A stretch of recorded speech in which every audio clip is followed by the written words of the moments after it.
नमस्ते सदावत्सले मातृभूमि। हम लोग चर्चा का विषय ये है कि लेफ्ट राइट और मध्यम वर्गीय। हम सब जानते हैं मध्यम मार्ग। बहुत पहले भारतीय फिलॉसफी में मध्यम मार्ग की बात कही जाती थी कि भाई आस्तिक है, नास्तिक है, मध्यम मार्ग। मैं उसका स्पेशलिस्ट नहीं हूँ, इसलिए उस मध्यम मार्ग की मुझे जानकारी नहीं। लेकिन हाँ, इतना मैं कहता हूँ कि फिलॉसफी वाले शायद जानते होंगे कि मध्यम मार्ग की एक बात कही जाती थी, या फिर जो पॉलिटिकल साइंस वाले हैं वो मध्यम मार्ग की बात करते हैं। फ्रांस में मध्यम मार्ग का की पार्टी का प्रेसिडेंट है। फ्रांस में चुनाव कैसे होता है? अच्छा, दांव खेला। दांव तो बहुत सारी पार्टियां खेलती हैं। कोई तो ये कहता है साहब हम यहाँ जा रहे हैं, वहां जा रहे हैं, बहुत सारी न्यूज़ें भी आती हैं। तो फ्रांस में हुआ क्या कि 2022 में चुनाव हुआ था, 2027 में चुनाव होना था। फ्रांस में भी हर 5 वर्ष में चुनाव होता है, और हर 5 वर्ष के चुनाव में प्रेसिडेंट का भी और वैसा भी प्रेसिडेंट का, चूंकि फ्रांस में सेमी प्रेसिडेंशियल सरकार है। हम लोग अक्सर कॉन्स्टिट्यूशन में मैंने बहुत पढ़ाया है, कम से कम 50 बार तो मैंने पढ़ाया है कि भाई पार्लियामेंट्री फॉर्म ऑफ गवर्नमेंट है, और ये दूसरा प्रेसिडेंशियल फॉर्म ऑफ गवर्नमेंट है। यूएस की गवर्नमेंट जो है वो प्रेसिडेंशियल फॉर्म ऑफ गवर्नमेंट है।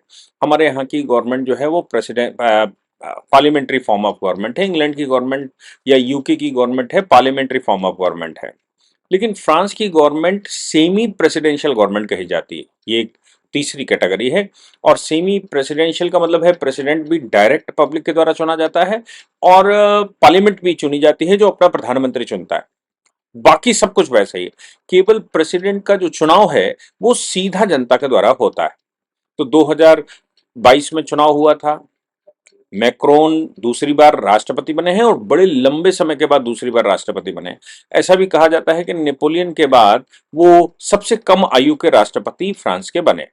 और नेपोलियन के बाद ऐसा भी कहा जाता है कि बहुत सालों बाद कोई राष्ट्रपति रिपीट हुआ है। फ्रांस रिपीट नहीं कर रहा था। वैसे एक बात मैं आपको बता दूं कि यूरोपियन यूनियन के अंदर सबसे बड़ा अगर कोई भूभाग किसी के पास है तो वो फ्रांस है, और सबसे ज्यादा पॉपुलेशन किसी के पास है तो वो जर्मनी है। अब जर्मनी तो इस समय कौन से संकट से गुजर रहा है? फ्रांस भी हालांकि गुजर रहा है, इंग्लैंड भी, पूरा यूरोप ही गुजर रहा है। और एक कोई मैं भविष्यवाणी पढ़ रहा था, किसी ने भविष्यवाणी की, और उनका कहना था कि बहुत जल्दी अगले 20 वर्ष में जो यूरोपियन यूनियन है वो या यूरोप की बात करी जाए कि यूरोप जो है वो इस्लामिक इन्वेशन में आ जाएगा, यानी कि इस्लामिक शासन वहां पर हो जाएगा। ये बात तब तब मैंने कही थी जिस समय वो अ, एक एक एक सिस्टम शुरू हुआ था, और फिल्में दिखाने शुरू की थी। वो बच्चा बीच पर पड़ा हुआ है, बच्चा यहाँ पड़ा हुआ है, बच्चा वहां पड़ा हुआ है, और ये देखिए बड़े अत्याचार हो रहे हैं, और वो अत्याचार यजीदियों के खिलाफ हो रहे हैं। ये बात आप अगर पुराना इलेक्शन उठाकर देखेंगे, मुझे लगता है कि आज से 10-11 साल पहले का है। उस समय मैंने कहा था कि ये एक चाल हो सकती है यूरोप को इस्लामिक इन्वेशन में लाने की, एक नया प्रकार है, और यूरोप इस समय समझ नहीं पा रहा है, उसने अपने दरवाजे खोल दिए हैं। जर्मनी उनमें से वो था जो, या मैं कहूं कि ये लोग जो थे वो बड़ी तेजी से कह रहे थे कि नहीं नहीं साहब, मानवता के आधार पर हम इनको अपने यहाँ असाइलम देंगे। हाँ, वो असाइलम छोड़ दीजिए। एक असाइलम तो हमको याद है हिजबुल्ला एंड कंपनी को लेबनान ने दी थी 1967 में। जिस समय फिलिस्तीन बनाम इजराइल हुआ था, तो फिलिस्तीन में ये जो गाजा में अभी चल रहा है वैसा तब भी हो रहा था।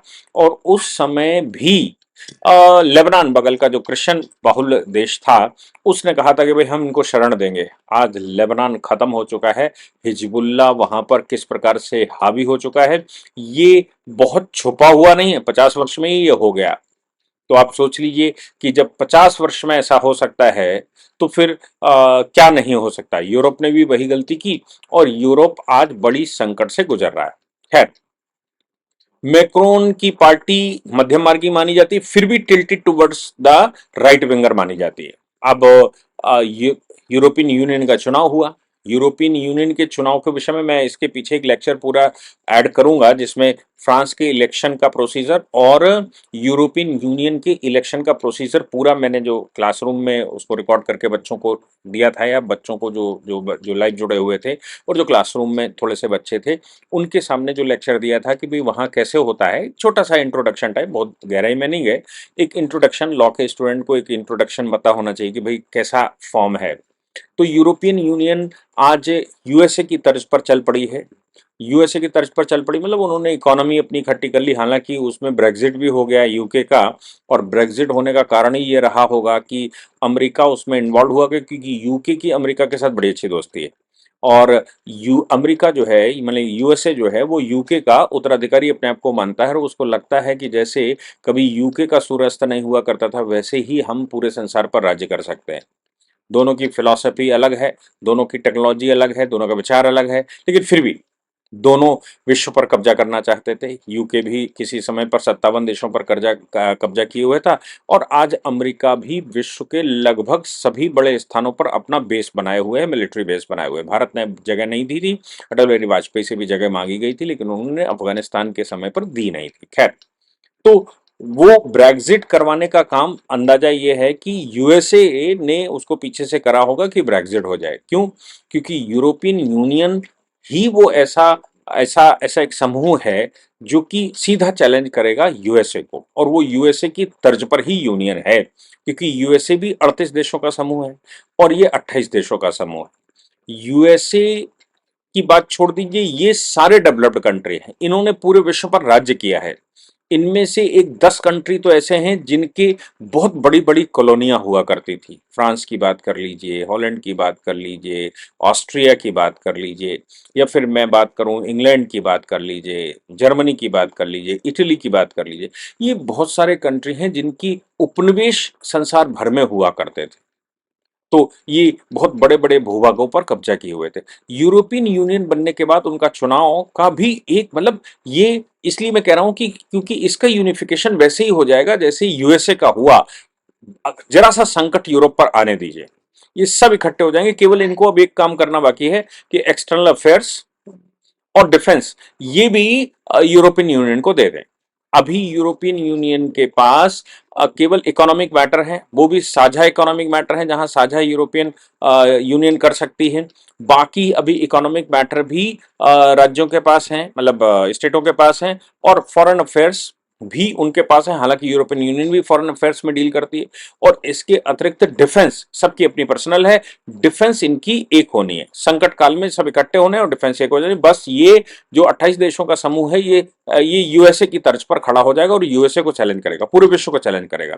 बगल में रशिया को चैलेंज करेगा, यूएसएसआर को चैलेंज करेगा, हमको भी चैलेंज करेगा ये, और ये ग्रुप चाइना को चैलेंज करेगा। तो मुझे लगता है कि इनमें सबसे एक्सपीरियंस्ड अगर कोई कंट्री था तो वो यूके था। उसको यूएसए ने किसी तरह से ब्रेग्जिट करवा दिया, और ब्रेग्जिट करवाने का नतीजा निकला कि यूके कहां चला जा रहा है कि वो यूरोपियन यूनियन के साथ नहीं चल पा रहा है। हालांकि इसमें अभी देशों को बाहर निकलने का अधिकार है, वो वही सबसे बड़ी इसकी एक कमजोरी है। तो यूरोपियन यूनियन का चुनाव चल रहा था। यूरोपियन यूनियन के चुनाव में 28 देशों की जो नेशनल पार्टियां हैं, वो सब चुनाव लड़ सकती हैं। 28 देशों की नेशनल पार्टियां चुनाव लड़ सकती हैं, और पॉपुलेशन के आधार पर सीटें हैं। जैसे जर्मनी है, वो जर्मनी सबसे बड़ा देश है, तो सबसे ज्यादा सीटें जर्मनी के पास है। फिर फ्रांस आता है तो दूसरे नंबर की सीटें फ्रांस के पास है। तीसरा इटली आता है तो तीसरे नंबर की इटली के पास है।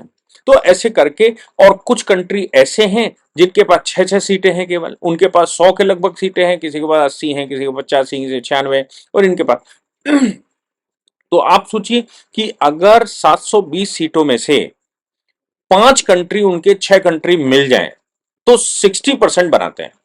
जर्मनी, फ्रांस, जर्मनी मिल जाए, फ्रांस मिल जाए, या फिर मैं कहूं कि फ्रांस के अलावा इटली मिल जाए, और पोलैंड मिल जाए, ये और कुछ कंट्री और मिल जाए, यूके मिल जाए, तो ये मिलकर उनको वो कर देंगे। हालांकि यूके बाहर है, जैसा मैं कह रहा हूं। खैर, अब सवाल जो पैदा होता है वो ये होता है कि मैक्रोन ने उनकी, जब यूरोपियन यूनियन का चुनाव हो रहा था, तो उनकी जो मध्यम वर्गीय पार्टी है,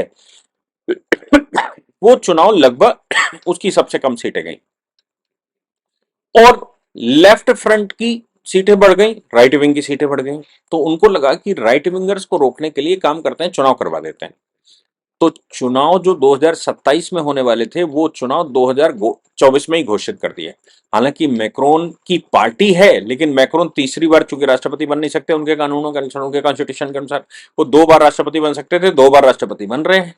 तो फिर मैक्रोन पर पर्सनली कोई इफेक्ट नहीं पड़ने वाला, इसलिए मुझे लगता है कि वो यूरोपियन यूनियन को की तरफ इशारा उनका रहा होगा कि हम भाई बहुत बड़े लिबरल हैं, यूरोपियन यूनियन में हमारी सीटें कम आई हैं या फिर राइट विंग की सीटें बढ़ गई, तो एक काम करते हैं कि हम चुनाव यहाँ पर कंडक्ट करवा देते हैं। तो उन्होंने लोकसभा भंग कर दी, मतलब उन्होंने अपना लोअर हाउस भंग कर दिया और लोअर हाउस भंग करके चुनाव करवा दिए। लगा था कि मैक्रोन अगर ये बढ़िया दरिया दिखाएंगे, उनको लगा होगा तो उनकी पार्टी को कुछ उसका फायदा मिलेगा, क्योंकि भाई पार्टी तो पार्टी है। हकीकत ये हुई कि उल्टा नुकसान हो गया, जो सोच के चुनाव में गए थे वो नुकसान हो गया, और लेफ्ट विंग जो है उनकी वो बड़ा समर्थन लेकर आई, और राइट विंग वो भी बड़ा समर्थन लेकर आई, और इनकी पार्टी और पीछे चली गई। अब सरकार बनाने की कवायद वहां पर चल रही है कि कौन चलेगा। हाँ, राष्ट्रपति का जैसे मैंने कहा कि अभी आप वो लेक्चर देखेंगे तो आपको समझ में आ जाएगा कि राष्ट्रपति का जो मामला है वो वहां डिफरेंट है, क्योंकि वहां सेमी प्रेसिडेंशियल गवर्नमेंट बनती है, सेमी प्रेसिडेंशियल सिस्टम है वहां, ना प्रेसिडेंशियल सिस्टम है ना ही पार्लियामेंट्री सिस्टम है, सेमी प्रेसिडेंशियल है। प्रेसिडेंट के पास वहां बहुत अधिकार होते हैं और इधर से भी ये चुन के ही जाते हैं। तो हम उस पर चर्चा करेंगे, पहले आप उस लेक्चर को देखिए, फिर हम लोग इस पर आगे चर्चा करेंगे।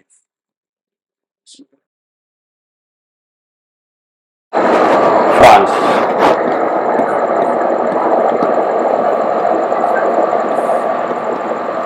फ्रांस की खास बात यह है कि वो यूरोपियन यूनियन का सबसे बड़ा देश है। सबसे बड़ा से मतलब क्षेत्रफल की दृष्टि से यूरोपियन यूनियन का क्षेत्रफल की दृष्टि से सबसे बड़ा देश है। अब यूरोपियन यूनियन को समझने की कोशिश करते हैं, क्योंकि फ्रांस के चुनाव का जो ये हश्र हुआ वो हुआ यूरोपियन यूनियन के चुनाव के बाद, यानी कि यूरोपियन पार्लियामेंट की जब हम बात करें, यूरोपियन पार्लियामेंट जिसको MEP कह रहे हैं, MEP का मतलब है member of European parliament.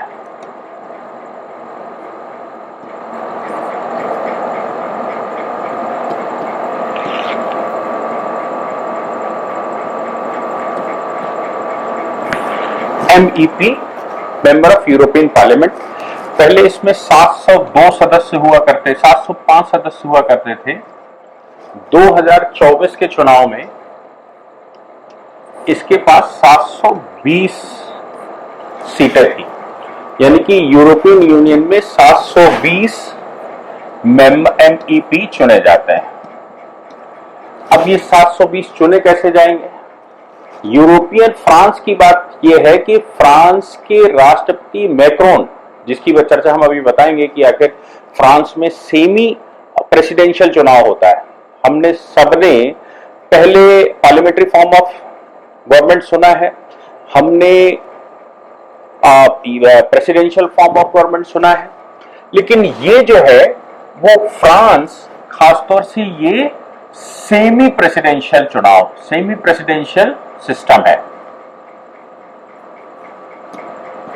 Presidential election, presidential government की बात करते हैं तो सीधी सी बात है, डायरेक्ट इलेक्शन से प्रेसिडेंट चुना जाता है। प्रेसिडेंट के पास वीटो पावर होती है और प्रेसिडेंट की वीटो पावर वो अपनी इस्तेमाल करता है, बाद में उसका वेरिफिकेशन वो अपनी सीनेट से या अपनी पार्लियामेंट से करवाता है।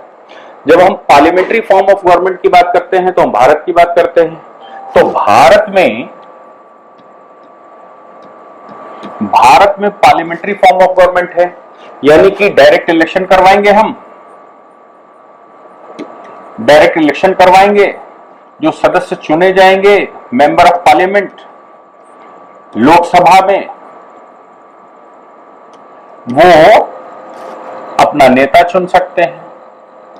हमारे यहां भी जिसके पास मेजोरिटी होती है उसको ही प्रेसिडेंट शपथ दिलवाता है, और प्रेसिडेंट शपथ दिलवाकर कहता है पार्लियामेंट से वेरीफाई करवा के आओ।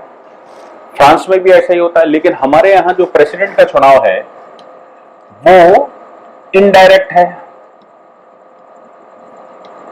यानी कि चुने हुए प्रतिनिधि चुनते हैं। फ्रांस में प्रेसिडेंट का चुनाव डायरेक्ट है।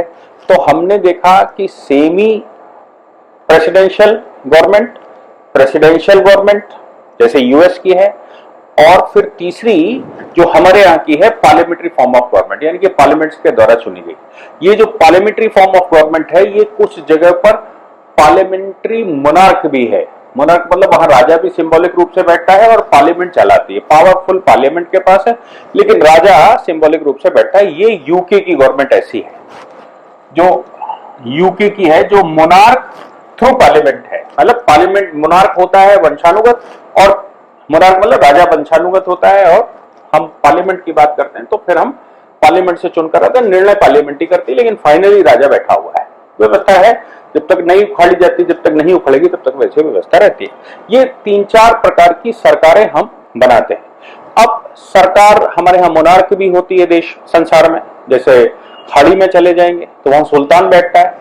अभी बहुत सारे देशों में मोनार्क की सरकार चल रही है, कोई इलेक्शन नहीं होता, कुछ नहीं होता, मोनार्क है, उसके परिवार वाले मंत्री हैं, वो परिवार वाले बैठे हुए हैं, सरकार चल रही है। तो लेकिन अच्छी सरकार वो मानी जाती है जो पार्लियामेंट्री फॉर्म की गवर्नमेंट होती है, यानी कि पार्लियामेंट से चुनकर जाती है, या जैसी फ्रांस की है सेमी प्रेसिडेंशियल। सवाल यहां पर यह है कि जब हम चुनाव की बात कर रहे हैं तो यूरोपियन यूनियन के चुनाव में जैसे हमने कहा कि 720 सीटें हैं, इसमें जर्मनी जो सबसे बड़ा कंट्री है, मतलब पॉपुलेशन से, पॉपुलेशन इसकी सबसे ज्यादा है। दूसरा फ्रांस है, इटली है, पोलैंड है। ये गवर्नमेंट है, ऐसी 28 देश हैं, ऐसे 28 देश हैं जो मिलकर यूरोपियन यूनियन बनाते हैं। अब उनके यहाँ की जो सरकार चुनी जाती है, यूरोपियन यूनियन चुना जाता है। यूरोपियन यूनियन आज की तारीख में समझना पढ़ना भविष्य के संसार के लिए इसलिए जरूरी है क्योंकि कभी यूएसए भी ऐसे ही बना था। फॉर्म दूसरा हो सकता है, कुछ कम ज्यादा पावर हो सकती है, लेकिन यूएसए ऐसे बना था, जिसको हम कहते हैं यूनाइटेड स्टेट्स ऑफ अमेरिका। अब United states of America, international भाषा में स्टेट हम कंट्री को कहते हैं, भारतीय भाषा को मत ध्यान दीजिएगा। इंटरनेशनल भाषा में हम देश को स्टेट कहते हैं। तो ये जो है, जब यूएसए आजाद हुआ था तो उस समय उनके पास 13 स्टेट थे, मतलब वॉशिंगटन वाले। जॉर्ज वॉशिंगटन ने आंदोलन किया और ब्रिटिशर्स को, स्पेनिश को वहां से भगाया, तो फिर 13 स्टेट थे। आज की तारीख में उनके पास 50 हैं। तो इसका मतलब ये हो गया कि 37 प्लस 13 ये मिलकर 50 बनाते हैं। 13 एक समूह है, दोनों मिलाकर 38 कह लीजिए कि 38 देशों का, 13 का एक देश जिसको जॉर्ज वाशिंगटन ने स्वतंत्र करवाया, बाकी 37 बाद में आके मिले एग्रीमेंट से। तो एग्रीमेंट से 38 देश बन गए, 38 मिलकर एक बन गया, जिसको नाम दिया United states of America. United states of America में एक्सटर्नल अफेयर्स,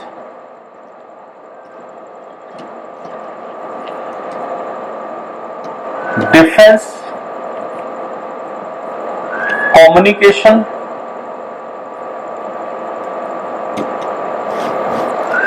ये सेंट्रल को दे दिया। यानी कि जो यूनाइटेड स्टेट्स ऑफ अमेरिका बना, इसमें जो प्रेसिडेंट बैठा, उस प्रेसिडेंट को या वो जो सरकार बैठी यूएसए की, उसको ये 3 विषय दे दिए, बाकी सारे विषय राज्यों के पास है। इसीलिए यूएसए के अंदर हर एक स्टेट गवर्नमेंट के पास अपना एक सुप्रीम कोर्ट है, अपना एक कॉन्स्टिट्यूशन है, अपनी व्यवस्था है, इसलिए वहां डुअल सिटीजनशिप होती है, केंद्र की अलग लेनी पड़ती है और राज्य की अलग लेनी पड़ती है। क्यों? क्योंकि वो राज्यों से, देशों से मिलकर बना हुआ एक बड़ा समूह है जिसको वो यूनाइटेड स्टेट्स ऑफ अमेरिका कहते हैं। वो एग्रीमेंट होकर उसमें मिलते रहते हैं।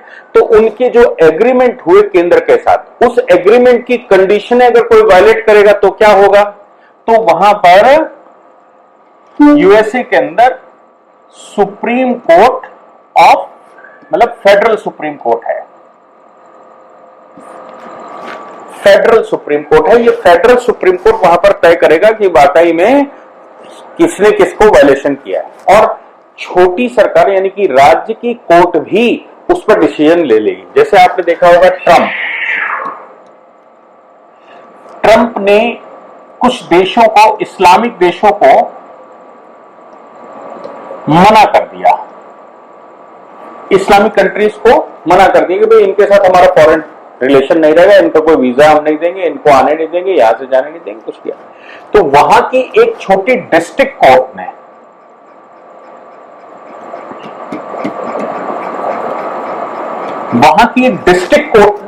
वो फरमान कैंसिल कर दिया और कहा कि हमारे राज्य के लिए जो हमारी तुम्हारी शर्तें हैं केंद्र की और राज्य की, वो शर्तें इसमें नहीं आती, इसलिए तुम रोक सकते हो, हम नहीं रोक सकते, तुम्हारा फरमान हमारे लिए ठीक है। तो समझ सकते हैं कि एक मिला हुआ समूह है, चूंकि उसको वर्षों हो गए हैं, 1900 मतलब 20वीं सदी शुरू हुई थी तब तक उनका आता रहा, अलास्का बहुत बाद में आया, तो वो आते रहे। इसका मतलब क्या है? इसका मतलब ये है कि यूएसए एक 38 देशों का बना हुआ समूह है, एक यूनियन है। इसलिए मैं कह रहा हूं कि उसको इस परिणाम तक पहुंचने में 250-300 साल लगे, इस स्थिति में पहुंचने में 300 साल लगे। यूरोपियन यूनियन अभी उसकी इनिशियल स्टेज, कुछ वर्ष पहले 27 हुआ करते थे, फिर 28 हो गए, 28 देशों ने, बाद में 29 हो गए थे, मतलब अभी एक बाहर चला गया यूके, तो 28 देशों ने अपने कुछ इश्यूज ये कहा कि यूरोपियन यूनियन तय करेगी। लेकिन अभी इन्होंने डिफेंस उनको नहीं दी, लेकिन उनकी सामूहिक फोर्सें बनने लगी हैं, बन गई हैं। हालांकि नाटो उन्हीं का समूह है, उसमें अमेरिका भी शामिल है, लेकिन उनकी अपनी एक जुगलबंदी होने लगी है। तो डिफेंस अभी सब देशों की अपने पास है और सामूहिक भी है, और एक दूसरे के प्रति उन्होंने एग्रीमेंट कर रखे हैं कि हम, अगर हमारे यूरोपियन यूनियन के किसी देश के ऊपर कोई संकट आता है, बाहर संकट आता है, तो हम सब मिलकर उसका मुकाबला करेंगे। तो डिफेंस हो गया। एक्सटर्नल अफेयर्स अभी शैशवावस्था में है, यानी कि दोनों स्टेट और यूनियन दोनों उसको देख रहे हैं। तो डिफेंस, एक्सटर्नल अफेयर्स, कम्युनिकेशन,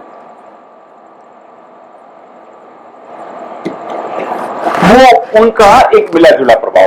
कुल मिलाकर ये अभी आ रहे हैं। अब इन्होंने करेंसी अपनी एक कर ली है, यूरो। यूएसए ने भी करेंसी अपनी एक कर ली थी, यानी कि यूएस डॉलर।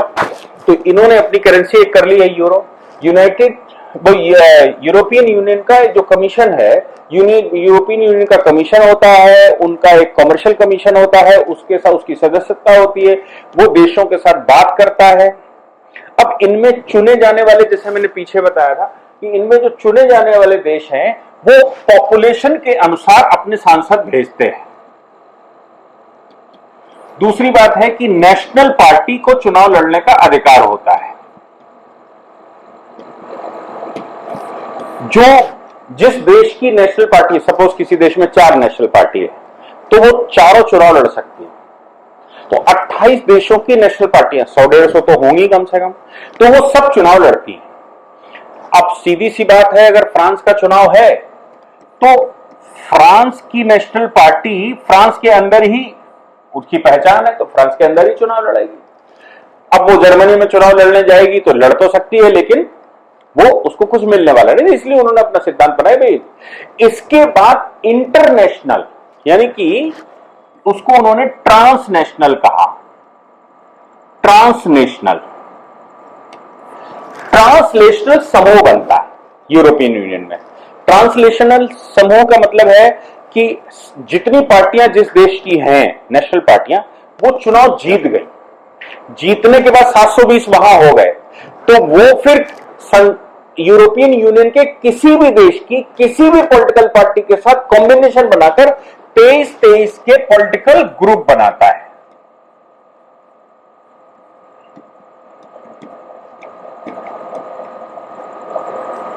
वो पॉलिटिकल ग्रुप्स बनाते हैं इश्यूज को रखने के लिए। तो कुल मिलाकर यूरोपियन यूनियन में जो सदस्यता है, जो सदस्य हैं और जो पार्टियां हैं वहां की नेशनल, उनका एक वाइटल रोल है। अब आप समझो कि जर्मनी सबसे बड़ा देश है, जर्मनी एक ही नेशनल पार्टी जीतकर चली जाए तो 90 के लगभग उनके पास सीटें, 720 में से 90। इटली, जैसे मेलोनी की जो सरकार इटली में चल रही है, उसने अपनी सीटें डबल कर ली पिछली बार से। तो यूरोपियन यूनियन का जब चुनाव होता है तो वो चुनाव ऐसा नहीं है, वो वही पॉलिटिकल पार्टियां लड़ती हैं और अपने अपने रिप्रेजेंटेटिव यूरोपियन यूनियन में भेजती है।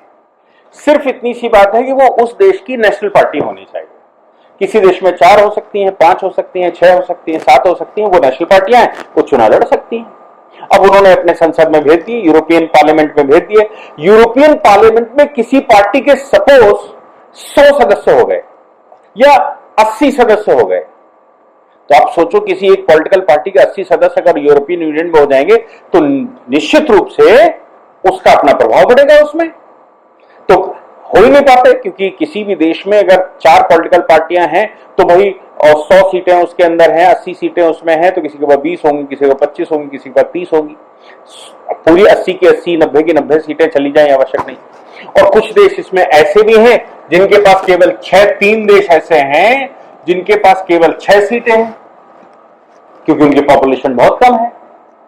उनमें जहां तक मैं मानता हूं माल्टा वगैरह आते हैं, उनकी बड़ी कम है। तो ये जो है वो यूरोपियन यूनियन का चुनाव एक विशेष महत्व रखता है। यूरोपियन यूनियन का चुनाव और उनके एजेंडा समझ में आया। अब आ जाते हैं हम फ्रांस में, जहां से ये हमने शुरू किया था।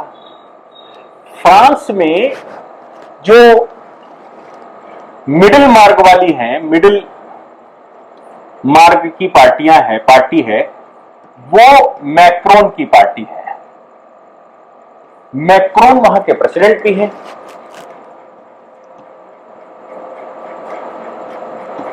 अच्छा, मैक्रोन प्रेसिडेंट तो है, लेकिन किसी न किसी पॉलिटिकल पार्टी से ही आते होंगे, ये तो जाहिर सी बात है।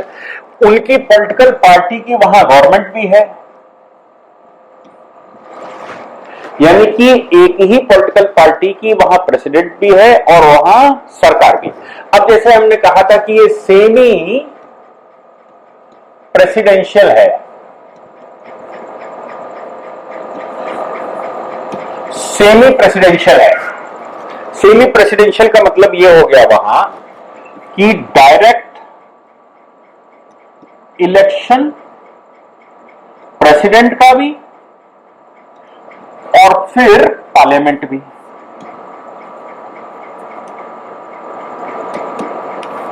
प्रेसिडेंट का डायरेक्ट इलेक्शन और फिर पार्लियामेंट।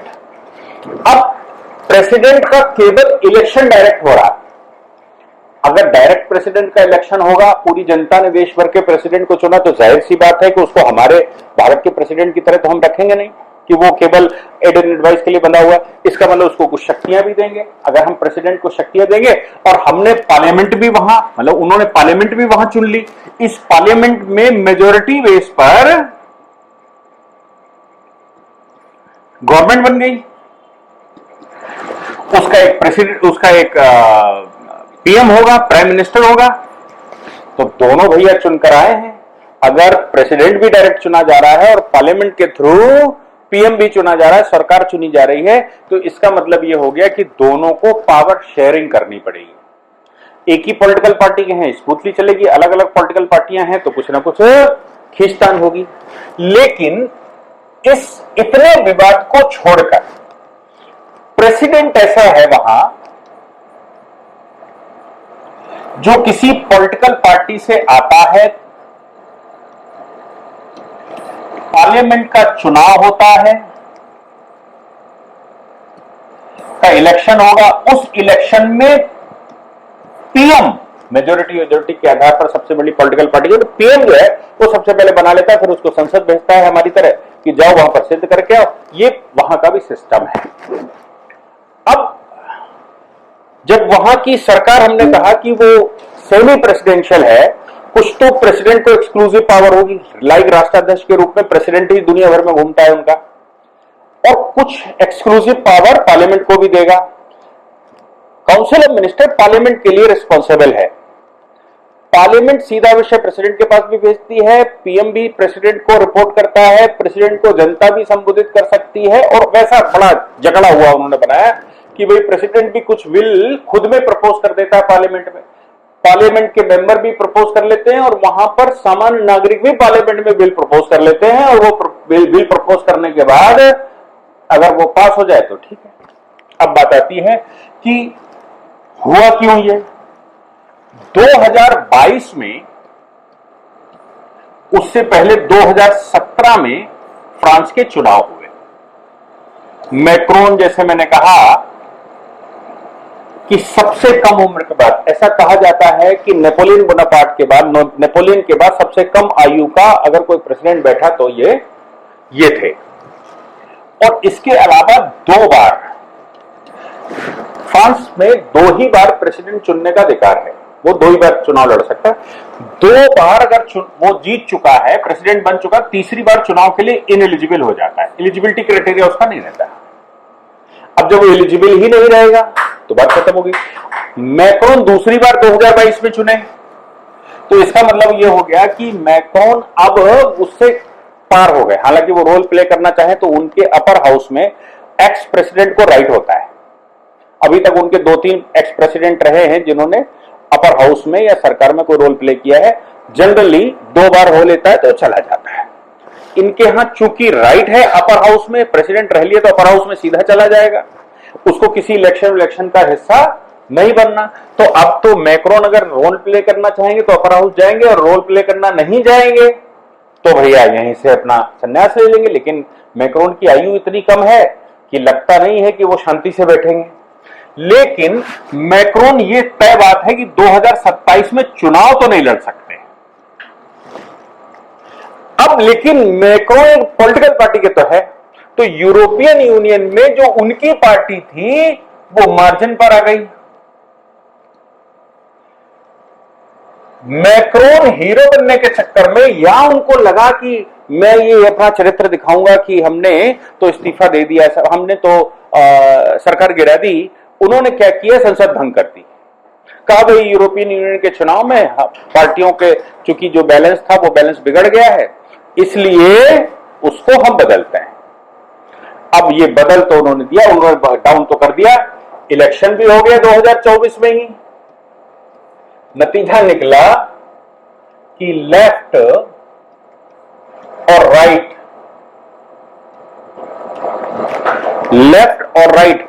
दोनों तरह की पार्टियां चुनकर आ गई। सबसे बड़ी लेफ्ट पार्टी निकली, फिर राइट पार्टी। और ये कौन से थे? खुद ये तो मध्यम मार्ग थे, मिडिल वे वाले, ये तो मध्यम मार्गी थे। चूंकि मिडिल मार्ग के थे, मध्यम मार्गी थे, और ये सबसे नीचे आ गए, तो मैक्रोन का जो विचार था कि हम उसको, ये जो दक्षिणपंथी राइट विंग बढ़ रही है, इसको हम रोक लेंगे, वो इसको रोक नहीं पाए, वो बढ़ गई। और लेफ्ट विंग का तो यूरोपियन यूनियन में भी अच्छा चुनाव होकर आया था, हालांकि राइट विंग का भी अच्छा चुनाव होकर आया था। कुल मिलाकर ये मिडिल मार्ग वाले, मध्यम मार्ग वाले सबसे पीछे चले गए। आज की तारीख में ध्यान रखने की आवश्यकता है, लेफ्ट विंग ज्यादातर मुस्लिम और ईसाइयों को सूट कर रही है, खासतौर से जिन देशों में जो ईसाई देश हैं वहां मुस्लिम्स को सूट करती है। और राइट विंग जो देश को बचाना चाहते हैं अपने लिए, उनके लिए सूट करती है, और मध्यम मार्गी दोनों साथ लेकर चलता है। तो अब संसार में कोई देश ऐसा नहीं रहा जो मध्यम मार्गी हो, क्योंकि जनता चाहती है भैया ताबड़तोड़ करो, निर्णय लो, क्योंकि अब टाइम नहीं अगले बच्चों के लिए खराब करने के लिए। इसलिए इनकी मध्यम वर्गी को ये लग गया। हालांकि सरकार गिर गई, पीएम चला जाएगा, लेकिन मैक्रोन तो 2027 में ही चुनाव लड़ा सकते हैं, और चुनाव वो लड़ेंगे नहीं क्योंकि वो तीसरी बार चुनाव लड़ नहीं सकते।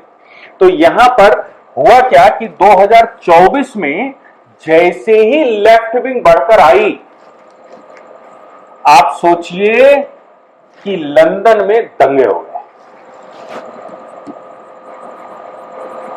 क्योंकि मैक्रोन का मुस्लिम पर्सनालिटी ऑलरेडी विरोध कर रही थी। देखा था वो टीचर की गर्दन उतार दी, बॉम्ब फोड़ दिया, रोडों पर उतर आए, मार हंगामा मचा रहे थे। तो लेफ्ट विंग को लोगों ने सपोर्ट किया, उनकी आबादी ठीक ठाक बढ़ गई है। अब आबादी ठीक बढ़ गई तो लेफ्ट विंग को सपोर्ट किया, लेफ्ट विंग सबसे बड़ी पार्टी भी उभर कर आ गई। परिणाम यह निकला कि लंदन में आगजनी हो गई।